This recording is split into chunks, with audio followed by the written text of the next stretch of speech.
Hello everyone, I'm going to play through the song first along with the recording and then we'll talk about it afterward.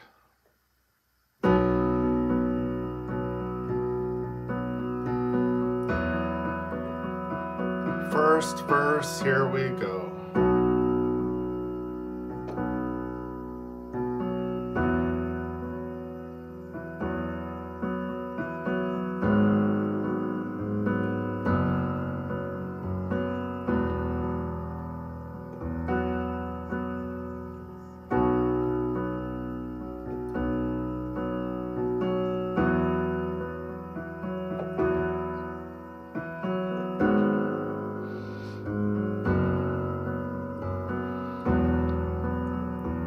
Chorus 2, ready, go.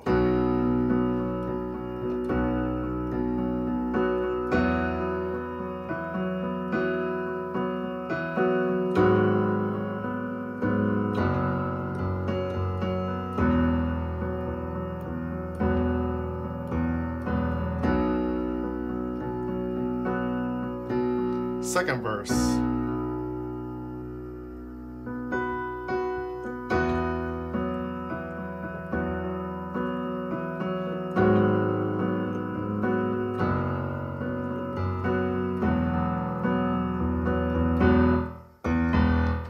Chorus.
So pretty simple, as you can see.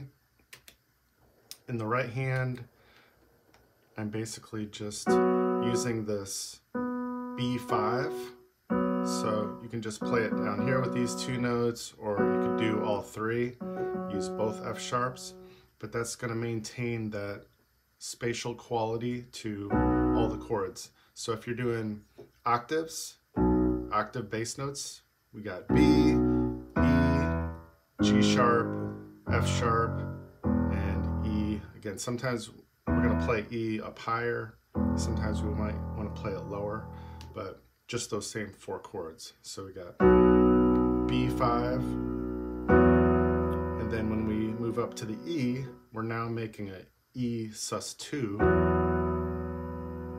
When we go down to the G sharp chord, we're now making a G sharp minor 7,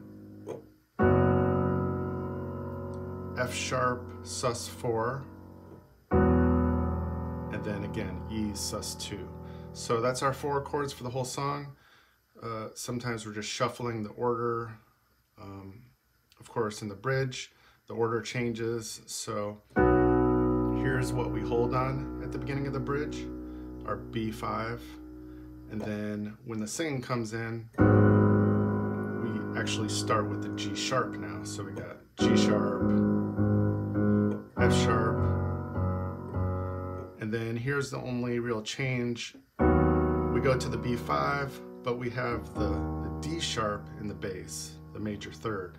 So, and then E2, and that's the 4-chord pattern in the bridge. So one more time, in the bridge, once the singing starts, G sharp, F sharp, B with D sharp in the bass, then E, and then we just repeat that, those chord changes. So that's pretty much all you need to know. Of course, in the recording, you're not hearing this exact piano part.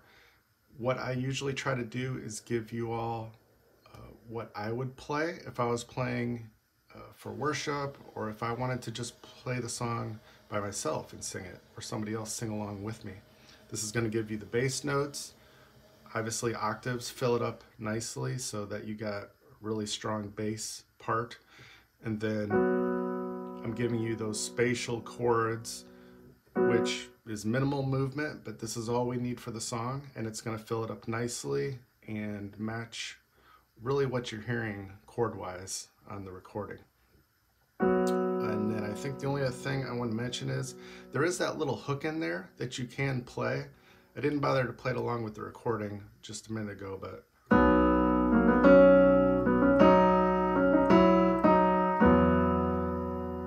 that's the pattern between this B, A sharp, B, C sharp, D sharp, and E.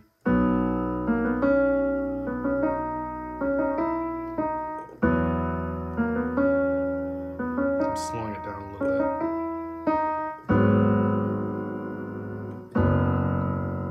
And then sometimes there's one more.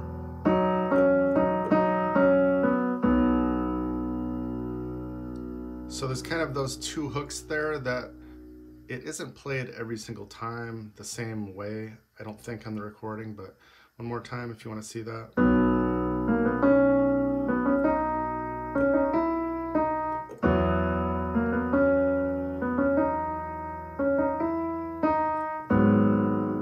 And then if you wanted to kind of keep going with the sing, you could go.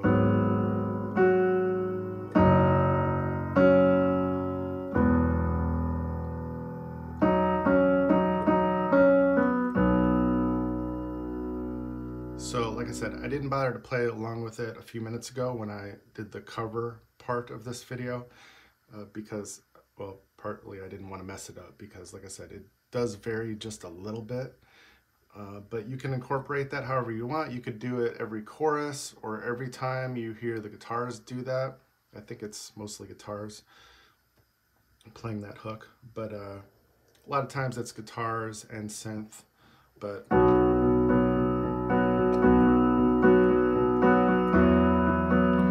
and then this comping, this rhythm pattern that I'm doing also, it's not in the recording per se, but that's what you're hearing when you combine the drums and the guitars and the bass and everything. So if you like that, you can use it, you can adjust it to make it your own. It would also depend, if you're playing with a band, how actively they're playing. If they're just, if the band is playing kind of quieter, you might want to just hold the chords.